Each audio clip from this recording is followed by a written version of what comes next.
Hola, ¿qué tal? Bienvenidos a la segunda parte de este video sobre cáncer. Decidí hacerlo en dos para que no fuera tan tedioso. Entonces, vamos a hablar ahorita rápido sobre otro punto importante sobre el desarrollo del cáncer. Ya vimos algunos mecanismos moleculares que pueden llegar a producirse, pero ahora vamos a observar el reloj del ciclo celular. Básicamente, el reloj del ciclo celular está controlado por dos tipos de señales. Las señales que son estimuladoras y las señales que van a ser inhibidoras, ¿ok? Hay señales de inicio y señales de final, o sea, señales de apagado. Y en este caso, el ciclo celular, no me voy a meter a explicarlo de manera detallada, simplemente vamos a hablar de las fases principales. Se divide en 5 fases, ¿no? La G1, la S, la G2, la M y la G0. La G1, pues bueno, básicamente es la parte de RNA y preparación. Y en este punto, acuérdense que les había mencionado rápidamente sobre unos checkpoints, ¿no? Estos genes de checkpoint. Pues bueno, aquí en la fase G1 ocurre que hay un primer gen checkpoint, ¿ok? CP1, así se denomina. Luego pasamos a la fase número 2, que es la fase S. En esta fase S vamos a tener la duplicación del ADN. Aquí no, si se dan cuenta, no hay un checkpoint. La fase G2 es la fase de preparación como tal, es decir, cuando ya se está preparando la célula para la división final y pues todas las proteínas necesarias para llevar a cabo dicha división. Y aquí ya hay otro checkpoint, ¿ok? El CP2. Y en la última fase, que es la fase M, la fase de división, es en donde encontramos el tercer checkpoint. Perdón. Estos checkpoints o genes de verificación básicamente son los que van a dar las señales de decir, bueno, todo está bien en el ciclo celular, no hay ninguna alteración, ninguna proteína, en ningún gen, en nada, entonces, bueno, sigue con la replicación.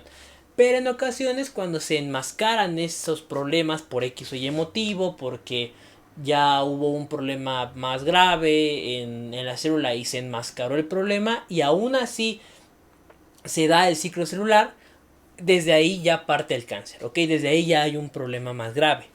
Y la fase G0, que bueno, puede ser una pequeña pausa en espera de la activación, ¿no? Por ejemplo, alguna célula sanguínea que esté por ahí circulando y que cuando se encuentre con un antígeno, por ejemplo, comience una nueva replicación, pero eso ya es otro punto. De hecho, si se dan cuenta, aquí está en esta porción de acá, el G0.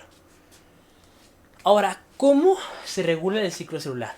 Ya vimos que tiene señales estimuladoras y señales inhibitorias, ¿no?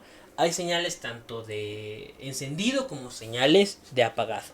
Entonces, básicamente estas señales que nosotros tenemos en este punto de encendido y apagado van a regular a nuestro ciclo celular y con lo mismo van a regular que haya o no haya cáncer en este caso.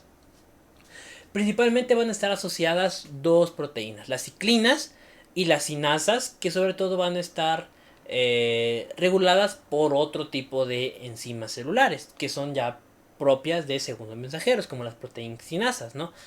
En este caso hay puntos de chequeo, que básicamente lo que les decía, ¿no? Es puntos específicos donde se dice o avanza o no avanza el ciclo celular. Si avanza, bueno, está bien, y si no, pues también está bien para evitar complicaciones mayores. Estos puntos, pues bueno, son CP1, CP2 y CP3 que están en las distintas fases del ciclo celular. Estos van a ser genes de revisión, como les digo, si sí o no avanza la célula en su división, proliferación. Y si sí avanza es porque todo está bien, pero si no avanza es porque algo por ahí detectaron nuestras proteínas reguladoras. Y esas proteínas reguladoras que usualmente deberían de estar al 100, pues dicen, ¿sabes qué? No vamos a seguir con el ciclo celular y mejor hasta aquí lo dejamos para evitar una complicación mayor. También se hace una revisión del P53, es decir, de esta superproteína necesaria para la regulación que puede inducir la apoptosis en cierto momento, sobre todo para evitar que exista un daño en la replicación. Puede haber mutaciones en la autocorrección, es decir, en la misma célula, que la misma célula diga, no, ¿sabes qué? Pues yo creo que estoy bien, a pesar de que no esté bien, y que siga adelante por sentir que está bien, pero en realidad no lo está. Entonces, como no está bien, va a llegar un punto en el que va a afectar a otro tipo de células, porque esas otras células que estaban bien se ven afectadas por la célula que usualmente no está bien y que como decidió seguir adelante, pues siguió replicándose y siguió afectando a más células, con lo que ya tenemos una neoplasia, por ejemplo. El riesgo es constante. Se cree que existen miles de disfunciones genéticas en replicación al día. De hecho, una de las teorías más comunes, ¿no? Estas mutaciones constantes que llegan a existir dentro de las células de nuestro cuerpo todos los días. Pero que estas son evitadas por proteínas reguladoras. En este caso, por ejemplo, los checkpoints, ¿no? Pero que pueden haber otras proteínas reguladoras y que esas proteínas reguladoras a veces pueden estar bien y a veces no. Por eso de ahí depende el cáncer. Vamos a pasar con otro punto. Ahora, el cáncer y la respuesta inmunitaria. Ya vimos de manera general qué es el cáncer, qué lo puede llegar a causar, cómo puede llegar a ocurrir y situaciones de ese estilo. Ahora vamos a hablar rápidamente sobre su aspecto inmunológico. ¿Ok? Entonces, en general se llega o se sabe que existe una respuesta inmune contra el cáncer. Es decir, nuestro propio cuerpo combate en muchas ocasiones contra el cáncer de X o Y manera. ¿Ok? De X o Y manera nuestro cuerpo va a estar combatiendo contra el cáncer. Pero en muchas ocasiones hay algunos mecanismos que se ven más afectados que otros. Hay algo que se llama los antígenos tumorales.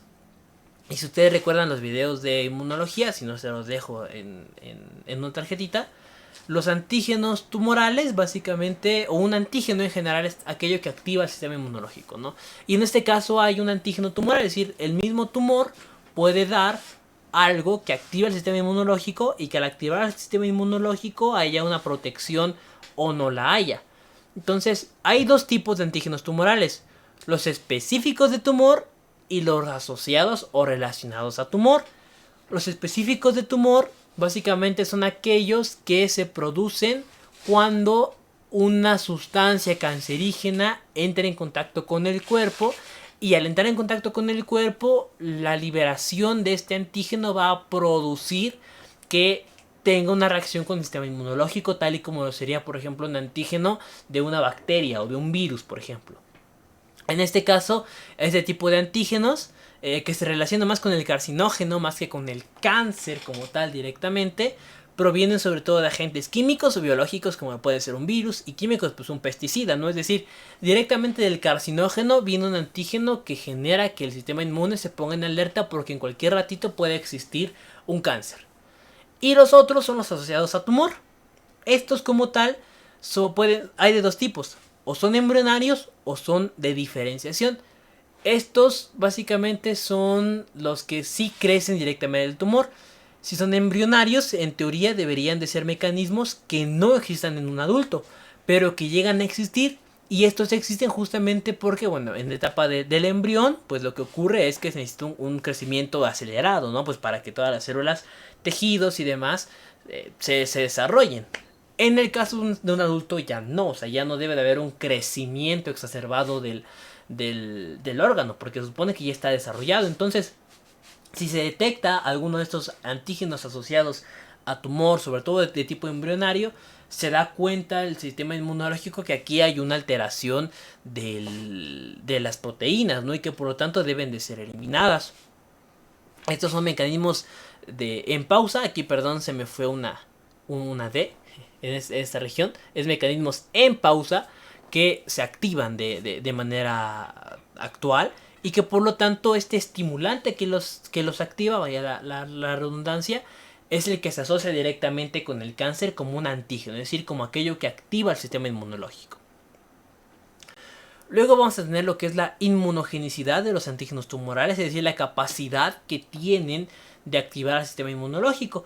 Y en este caso va a ser ocasionado sobre todo por factores químicos y biológicos, como les decía, principalmente lo que es pesticidas, virus, etc. Y en general estos van a determinar en gran parte la protección que va a tener el cuerpo.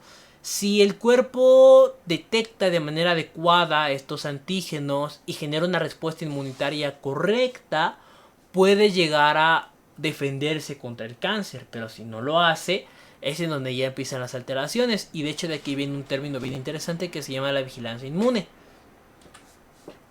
La vigilancia inmune o la vigilancia inmunológica es básicamente el factor principal que tenemos los seres humanos contra los tumores, o sea, contra las neoplasias. ¿Por qué? Porque lo que genera es que haya una vigilancia constante, tal y como lo dice el nombre, de las células inmunológicas para evitar que las alteraciones estructurales, morfológicas, etcétera, de factores de transcripción se generen en el organismo y que por lo tanto pues se dé lo que es el problema directo del cáncer, ¿no? En este caso, la vigilancia inmunológica se puede basar según los órganos, por ejemplo, que ayudan, ¿no? Como el timo. En este caso, en ratones a los que se les quitó el timo, es decir, que se hizo una timectomía, se dieron cuenta que estaban con una predisposición mayor a desarrollar cáncer. Aquellos que tienen inmunosupresión o inmunodeficiencias, como por ejemplo puede ser una alteración del sistema inmunológico o un SIDA, por ejemplo, cualquier tipo de problemáticas, van a ser más susceptibles al desarrollo de cáncer. En edades geriátricas, sobre todo cuando ya hay periodos de senescencia, por ejemplo, de que el mismo sistema inmune disminuye pues por la edad, hay problemas o es más común que se desarrolle el cáncer. Una metástasis tardía, es decir, que sobre todo se estuvo esperando mucho tiempo por algún mecanismo que lo que estaba controlando al cáncer, pero que en ese momento pues se hizo más débil, pues ahí se desarrolla el cáncer, ¿no? La vigilancia inmunológica, que es básicamente también esta parte del cuidado propio del cuerpo, se ha desarrollado con un fenómeno muy interesante que se llama la desaparición espontánea, es decir, cuando de repente el cáncer desaparece así como llegó, así desaparece, o sea, así de rápido, así se va. Y esto se ha visto sobre todo, o se cree que ocurre por el sistema inmunológico. Sin embargo, pues al ser un evento tan grande, de desaparición abrupta prácticamente, pues es complejo de analizar. Y en cuanto a la vigilancia inmunológica, se apoya todavía más este factor serológico porque es más común o es más fácil, entre comillas, muy entre comillas, hallar un tumor de forma clínica que un tumor de forma histológica. Es decir, por ejemplo, con alguna proteína específica de ese cáncer, con alguna señal transductora o con cualquier otro mecanismo que pueda determinar que hay una lucha inmunológica, es más fácil que con un corte histológico, por ejemplo. En este caso, los linfocitos T se apoyan principalmente la vigilancia inmunológica se apoya principalmente de los linfocitos T. Este apoyo directo de los linfocitos T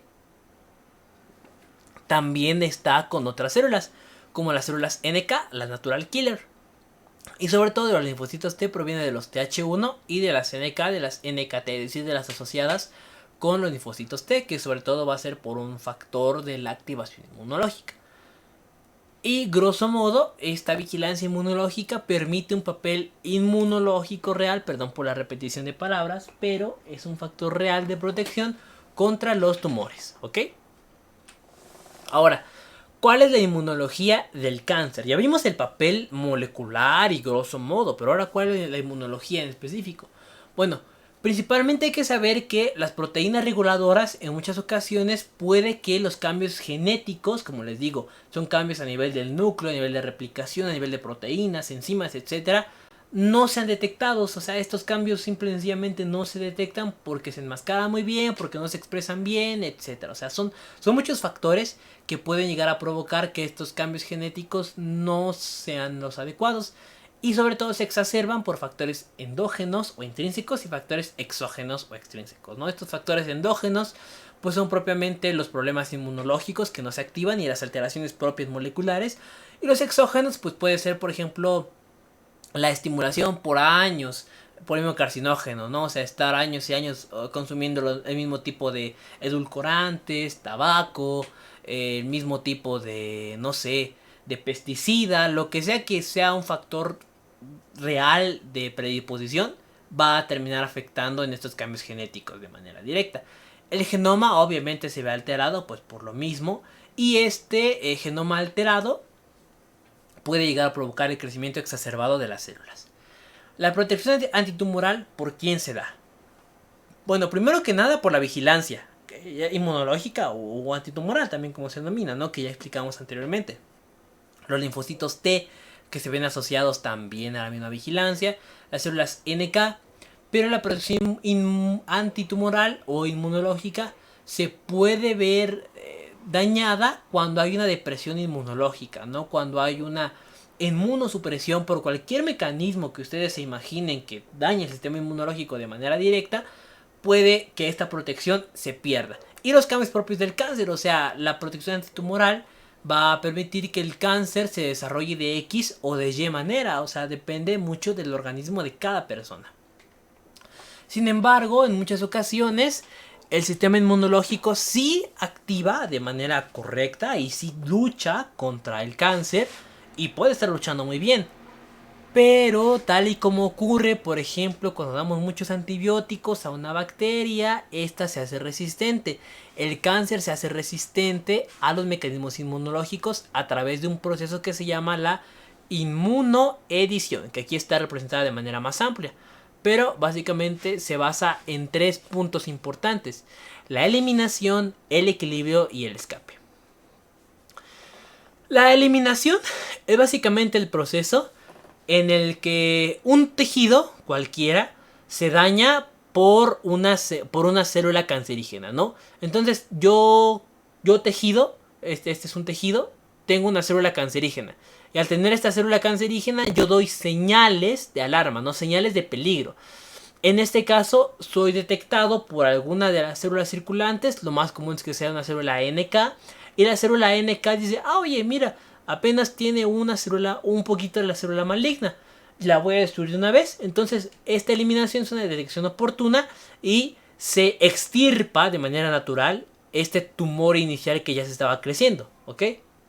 El equilibrio es cuando en vez de que hayan señales de alerta que sean pocas y que puedan ser fácilmente eliminadas por las células inmunológicas, las señales de alerta, es decir, los sitios de daño que están ocurriendo por el cáncer, están prácticamente a la par de las células inmunológicas. Por ejemplo, si tenemos 10 células NK, es un ejemplo, tenemos muchas más. Tenemos 10 células NK y tenemos 10 células malignas. Obviamente se van ocupando ambas. Y puede llegar un momento en el que, como el crecimiento de las células malignas es muy grande, lleguen a superar a nuestras propias células NK y que por lo tanto este equilibrio se pierda. Al perderse este equilibrio puede llegar a existir una complicación grave. O puede ser que, por ejemplo, las células NK detectaban una proteína en específico de la célula dañada. Sin embargo, esta célula que ya es cancerígena dice, ¿sabes qué? Ya me detectó, voy a cambiar. Tal y como les digo, tal y como ocurre en la resistencia a los antibióticos. Dice, voy a hacer un cambio estructural. ¿Qué puede generar? Puede generar que sus complejos de histocompatibilidad se vean alterados y que por lo tanto los receptores que tenía para, por ejemplo, las células de protección inmunológica se hagan menores y que por lo tanto tenga una protección mayor a que le hagan daño. En este punto la reversión todavía podría ser posible. ¿Por qué? Porque quizá como hubo una alteración estructural, las mismas células inmunológicas podrían generar una respuesta contra ella, y al generar una respuesta contra esa alteración puede llegar a existir todavía posibilidad de que lo combatan. Pero si sigue avanzando, ya pasa al término de escape, que básicamente escape es cuando las células cancerígenas superan por mucho a las células inmunológicas y simple y sencillamente ya hay una promoción del tumor, o sea, ya el cáncer se ha desarrollado. Básicamente, la inmunoedición es el mecanismo por el cual las células tumorales se hacen resistentes a las células inmunológicas, ¿ok? Y tienen 3 estadios: cuando se detectan de forma oportuna, cuando se detectan pero cambian, y cuando se detectaron pero simple y sencillamente se desarrollaron mucho y aunque luchamos ya no se pudo llevar a cabo. Ahora vamos a hablar sobre la respuesta antitumoral, es decir, qué ocurre de manera directa con las células inmunológicas. En este caso, la respuesta antitumoral se refiere a que existe unos mecanismos directos contra las células de tumoración, justamente. Es decir, se asocian sobre todo al sistema del complemento, al interferón, alfa y beta, y a células del sistema o de la inmunidad innata y de la inmunidad adquirida, ¿ok? Ya es un papel en conjunto. En este caso, se debe modular la respuesta inflamatoria, o es la primera respuesta que se tiene de manera directa. ¿Por qué? Pues porque es una señal constante de macrófagos y mastocitos, pero de hecho esto es peligroso, porque una señal de inflamación crónica puede conducir a que la susceptibilidad al cáncer o al desarrollo del mismo sea más amplia, ¿ok?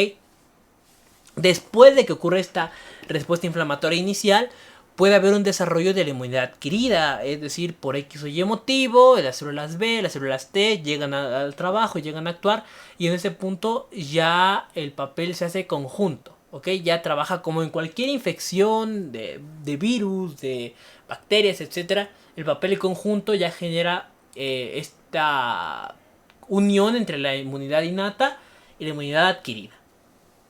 ¿Cuál es la respuesta de la inmunidad innata? Bueno, la inmunidad innata principalmente se basa en tres células: las células NK, las células dendríticas y los macrófagos. Las células NK tienen señales KIR y señales CAR, ¿ok? Las señales KIR son negativas, son señales de inhibición, y las señales CAR son positivas, señales de activación. En este caso, el complejo mayor de histocompatibilidad, UDO, detecta un problema grave en alguna célula porque dice: oye, esto es anormal, ¿no? Me estás mandando muchas proteínas tumorales y obviamente yo tengo que actuar. En este caso lo que ocurre es que hay una señal de disparo. Estas señales de disparo es como si fueran múltiples ráfagas de señales de alerta directas que pueden llegar a ser quimiotácticas, o también señales dentro de la misma célula NK, es decir, la misma célula NK con sus receptores choca con la célula cancerígena y da señales de alerta, que lo que generan es que la propia célula NK produzca sus armas contra estas células cancerígenas. Y hay de dos, básicamente. Produce sus armas y además llama a otras células para que le ayuden o a producir armas o a llamar a los pesos pesados, los linfocitos T y los linfocitos B, que ya señala esa parte de la inmunidad adquirida. Después, o principalmente, las señales de alarma se codifican por dos proteínas que son las MIC, MIC-A y MIC-B, ¿ok? Esas van a ser las que, de hecho aquí se ven, MIC-A, MIC-B, ¿no? Que son esas que están acá, y son señales de alarma directamente que puede tener la célula NK. Cuando se detecta este tipo de cosas, la célula NK libera dos tipos de enzimas, ¿no? Las perforinas y las granzimas. Las perforinas lo que ocurre o lo que generan es destrucción directa, tal y como su nombre indica, perforan la célula, generan canales directos que lo que permiten es que el agua salga y que haya alteraciones osmóticas y bueno, básicamente la muerte celular porque ya no hay un medio en el que se desarrolle. Mientras que las granzimas estimulan a PC3 y 7. ¿Qué significa esto? Estas PC3 y 7 están desarrolladas con las caspasas. Y las caspasas básicamente tienen la función de la apoptosis, ¿ok? Entonces, si las granzimas estimulan la apoptosis, van a generar que haya una alteración en la célula y que por lo tanto esta muera. También otra señal que pueden hacer las células NK es la ruptura del ADN. Y esta ruptura del ADN va a permitir que obviamente ya no haya un desarrollo ni una división celular. También, o sea, por si fuera poco, pueden empezar a liberar óxido nítrico e interleucinas que funcionen como quimiotácticos y como factores de angiogénesis, permitiendo la formación de vías nuevas. Estas vías nuevas van a traer a más células inmunológicas que les van a ayudar a combatir a la célula cancerígena. Pero aquí entra un gran pero, básicamente. ¿Por qué? Porque hay que recordar que para que un tumor sea maligno necesita de algo muy importante, que es la irrigación sanguínea. Entonces, si las células NK me están mandando señales de angiogénesis, es decir, me están mandando señales de que quieren formar arterias nuevas, en este caso, alguna célula del cáncer se va a aprovechar y va a decir: oye, me estás mandando más comida, básicamente.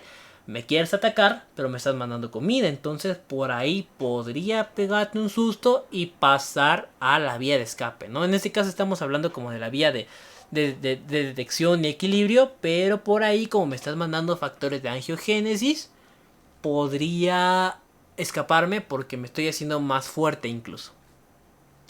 Las células dendríticas, por su parte, trabajan en la fagocitosis. Se acumulan en la manera en donde está todo el foco, por así decirlo, del cáncer.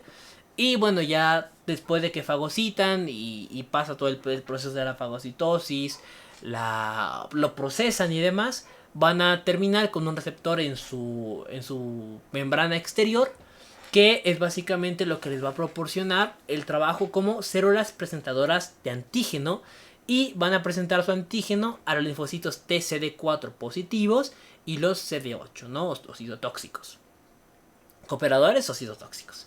En este caso los van a presentar pues para que actúe la inmunidad adquirida. Si se dan cuenta, en ambos casos están muy bien desarrollados y conectados con la inmunidad adquirida, que ahorita vamos a ver cómo trabaja esta. Y los macrófagos, que los macrófagos principalmente llegan ahí como por quimiotaxis y ayudan también a llamar a más células. En este caso se asocian con la citotoxicidad porque comen, o sea, fagocitan a la célula cancerígena, y además pueden asociarse con los CD8 para que tener una respuesta más fuerte. Hay activación de los linfocitos T, como lo estaba mencionando, pero si hay un exceso de los mismos, puede ser indicación de mal pronóstico porque hay una inflamación crónica. Y entre más factores de inflamación, interleucinas y crecimiento angiogénico, pues bueno, ya platicamos un poquito sobre eso, ¿no? Que puede llegar a provocar que el cáncer se exacerbe porque está teniendo más comida. Y como está en un estado inflamatorio crónico, por ahí otra alteración inmunológica podría llegar a pegar y está débil el cuerpo. Y como está débil, el cáncer puede llegar a crecer y desarrollarse más fácil. Entonces hay que tener mucho cuidado en ese aspecto. Ahora, en cuanto a la inmunidad adquirida, ¿cómo funciona la inmunidad adquirida en esta respuesta antitumoral? Bueno, primero que nada es que los linfocitos T van a ser principalmente los CD8 y los CD4, ¿ok? Esto genera que haya su activación y su proliferación, es decir, se activan y se empiezan a dividir y empiezan a actuar de forma más rápida. Estos, cuando se activan, buscan al tumor, ya sea por vía linfática o en cualquier lugar en el que se encuentre el tumor, llegan ahí y ya se van a unir al mismo para dar una respuesta celular. Los citotóxicos van a empezar a generar perforinas y granzimas, el papel que sea en la CNK, pero estas van a llegar a apoyarlo, ¿no? Estos CD8 van a llegar a apoyarlo. Incluso podrían ser más específicas este tipo de proteínas degradantes. Y los cooperadores o CD4 van a producir citocinas quimiotácticas, es decir, van a llamar a otro tipo de células inmunológicas para que les ayuden a destruir a las células cancerígenas.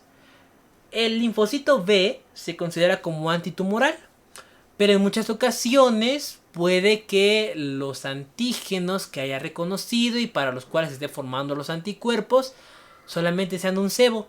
¿Qué quiere decir esto? Bueno, imagínense que básicamente ustedes quieren ir a pescar, ¿ok? Uno como pescador va al mar en ese punto y se encuentra a un pez nadando muy chiquito. Yo tengo como cebo o como carnada gusanos o pan, ¿no? Básicamente, que es para que yo lo case.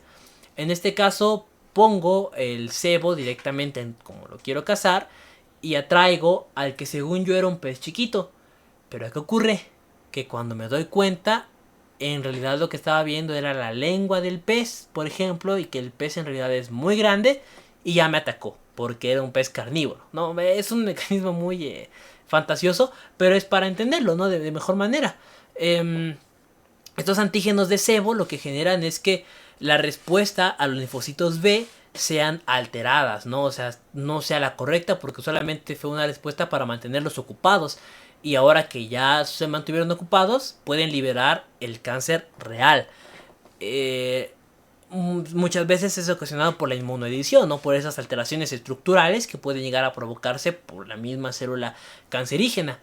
Y la operación va a ser simultánea, ¿no? Incluso mientras esté trabajando con las células inmunológicas a full, las NK, las CD8, los CD4, etcétera, contra la célula cancerígena, al mismo tiempo está provocando proteínas y cambios estructurales como inmunoedición. Entonces es complicado.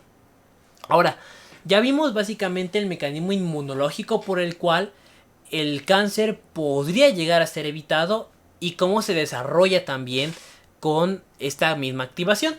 Pero ahora, en general, haciendo un resumen, ¿cómo puede evadir el cáncer al sistema inmunológico? O sea, ya vimos que es muy poderoso, ¿no? Que tiene muchas armas de donde hacerse posible el evitar este desarrollo tumoral.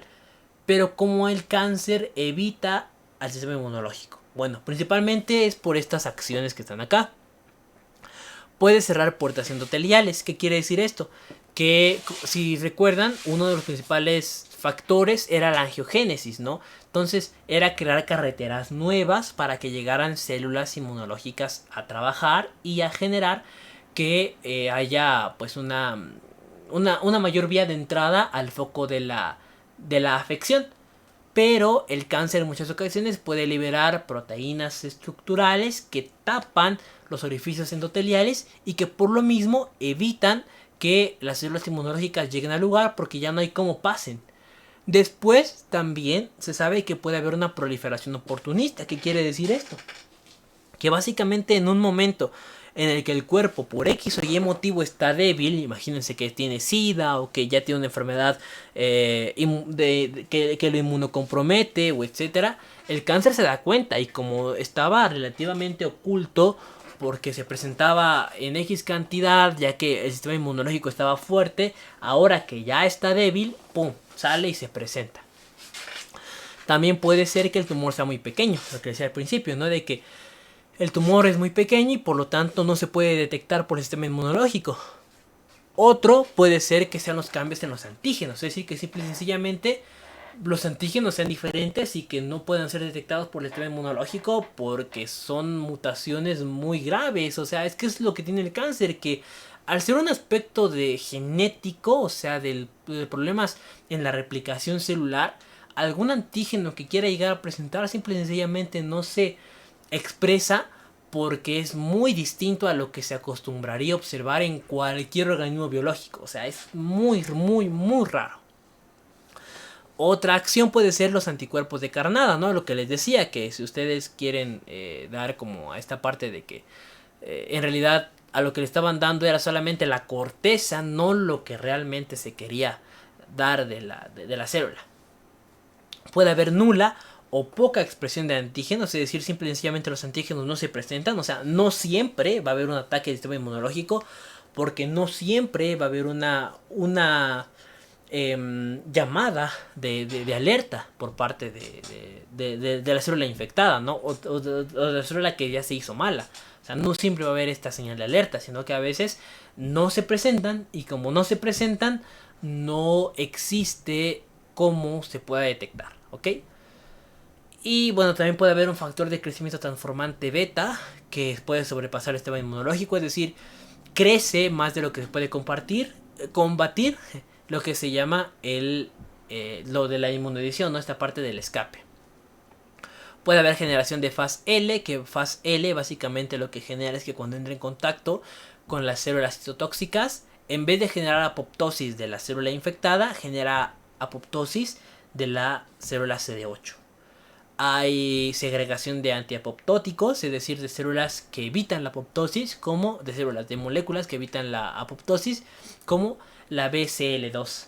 Y puede ocurrir que en muchas ocasiones las células inmunológicas simple y sencillamente se vean inhibidas porque la célula cancerígena expresa algún inhibidor, por ejemplo un inhibidor de NK, entonces ni cómo actúe porque simple y sencillamente las mata en cuanto llegan a tocarlo a él, entonces es muy complicado de tratar.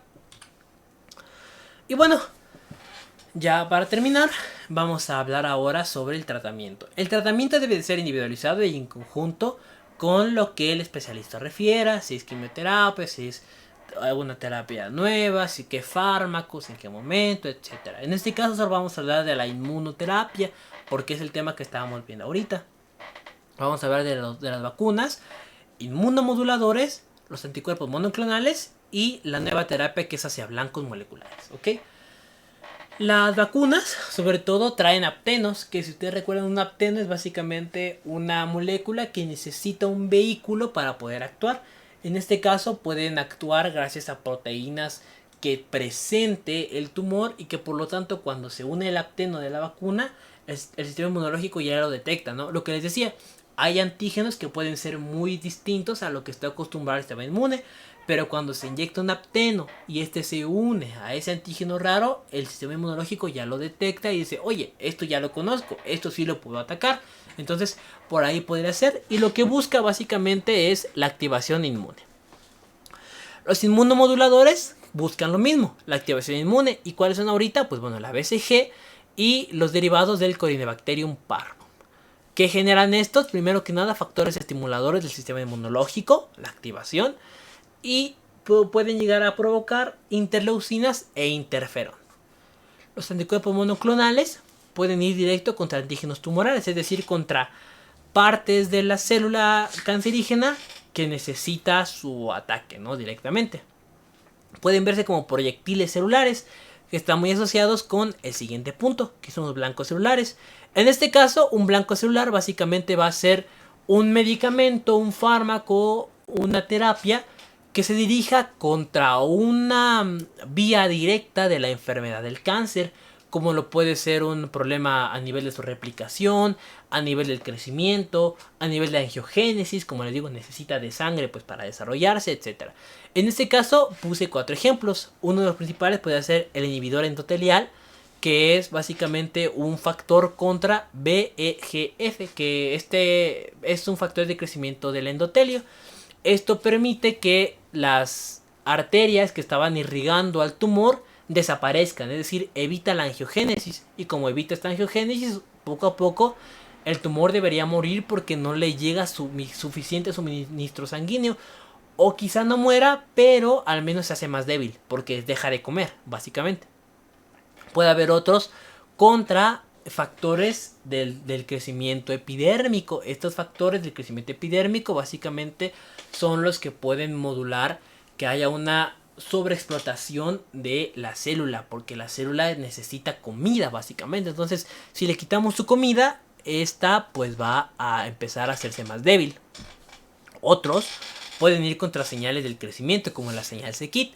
Esta señal c-KIT básicamente pertenece a una señal que dice, oye, no debo de expresarme, pero cuando me expreso, permito que el tumor se desarrolle. Entonces hay fármacos que atacan a esta señal del crecimiento. Y bueno, ya para ir finalizando, hay que saber que este es un papel complejo en cuanto a la investigación. O sea, no es tan fácil tampoco, sino que todo lo contrario.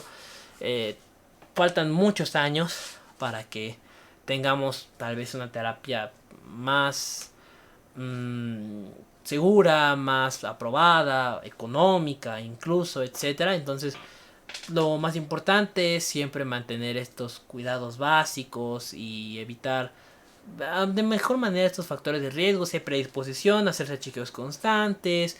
Si es mayor de 40 años, bueno, la próstata, cáncer de mama, revisión de testículos, dejar hábitos que puedan llegar a provocar como el tabaco y estas alteraciones del cáncer de pulmón, etcétera, ¿no? Medidas que podemos evitar de muchas maneras y de edades muy tempranas para evitar este tipo de complicaciones. Y bueno, esto ha sido todo de mi parte. Les agradezco muchísimo que hayan visto el video. Si llegaron hasta acá, pues gracias. Si les gustó pueden dejar un like, comentario, compartir y suscribirse al canal. Y sin más, nos vemos en la siguiente. Hasta la próxima.